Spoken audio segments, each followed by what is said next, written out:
Aujourd'hui, on va apprendre comment les électrons sont arrangés dans un atome. D'après la mécanique quantique, les électrons d'un atome se trouvent dans des orbitales atomiques. C'est une fonction mathématique qui décrit le comportement d'un électron ou d'une paire d'électrons dans un atome. Chaque électron est décrit à l'aide de 4 nombres quantiques qui précisent des régions dont la probabilité de trouver l'électron est assez élevée.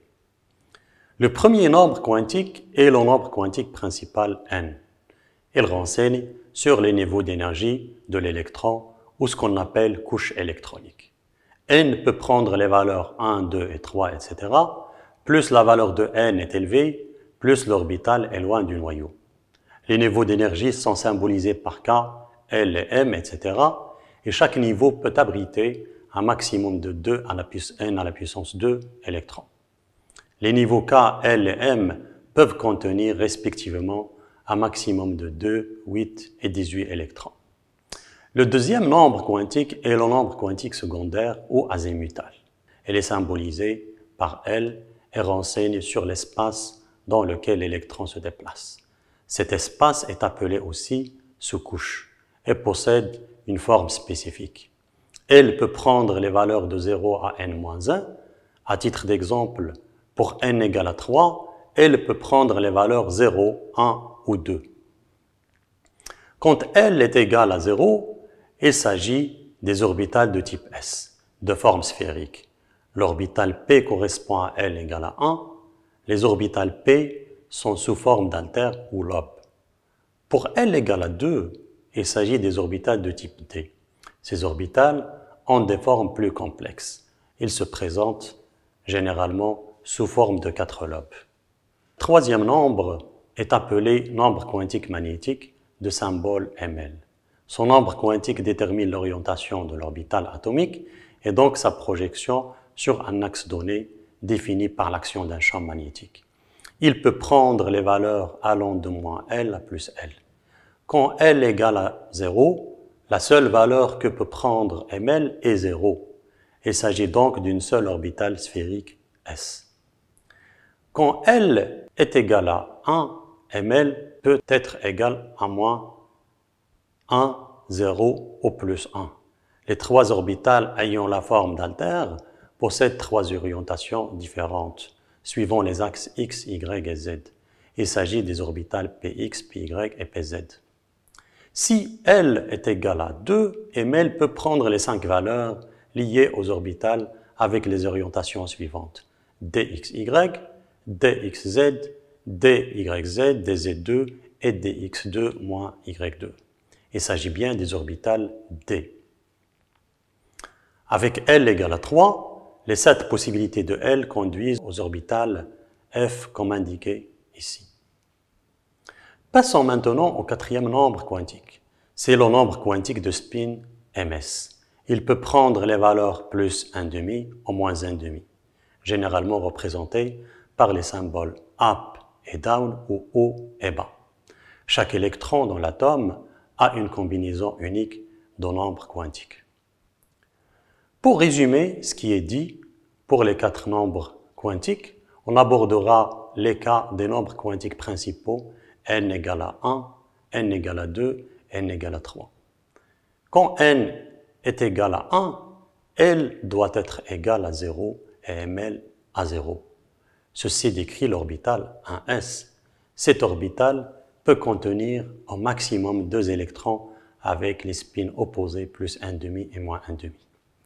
Pour n égale à 2, les cas possibles de L et de ml sont les suivants. L égale à 0, ml égale à 0.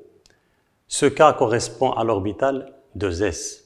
Pour L égale à 1, les 3 possibilités qui s'offrent à ml sont moins 1, 0 et plus 1, ce qui conduit respectivement aux orbitales de px, de py et de pz. Chaque orbitale, comme déjà dit, peut abriter des électrons de spin opposés. Pour la troisième couche n égale à 3, elle peut prendre les valeurs 0, 1 ou 2. Les valeurs possibles de ml sont toutes indiquées ici. En plus des orbitales 3s, 3px, 3py et 3pz, il y a aussi 5 orbitales de type D. Un atome avec un grand nombre d'électrons pourrait utiliser toutes ces orbitales et probablement plus pour abriter tous ces électrons. Pour établir la configuration électronique d'un atome, il faut répartir ces électrons dans son état fondamental sur les orbitales 1s, 2s, 2p, etc. Le remplissage s'effectue en respectant le principe de stabilité qui exprime que l'état de plus basse énergie d'un atome polyélectronique est son état fondamental. Les états électroniques supérieurs sont des états excités. La règle de Kleshkovsky nous renseigne sur l'ordre de remplissage des orbitales d'un atome. Cet ordre est déterminé sur la base de leurs énergies relatives. Les orbitales qui sont plus loin du noyau ont des énergies potentielles élevées. On remplirait alors l'orbital 1s, puis 2s, puis 2p, puis 3s, et ainsi de suite. Si on prend à titre d'exemple l'atome du phosphore contenant 15 électrons, on commencerait par loger les électrons sur les orbitales les plus stables, et ainsi de suite. L'orbital 1s abritera le premier électron, elle serait de spin plus 1,5. Pour le deuxième électron, il faut faire attention, car il faut respecter le principe d'exclusion de Pauli. Conformément à ce principe, deux électrons d'un même atome ne peuvent pas avoir leurs 4 nombres quantiques identiques n, l, ml et ms. Ceci dit que le deuxième électron serait de spin opposé par rapport au premier. Il s'agit du spin moins 1,5. Les 2 premiers électrons de la couche 2 seront logés à l'orbital 2s. Le troisième se mettra sur la première orbitale de p.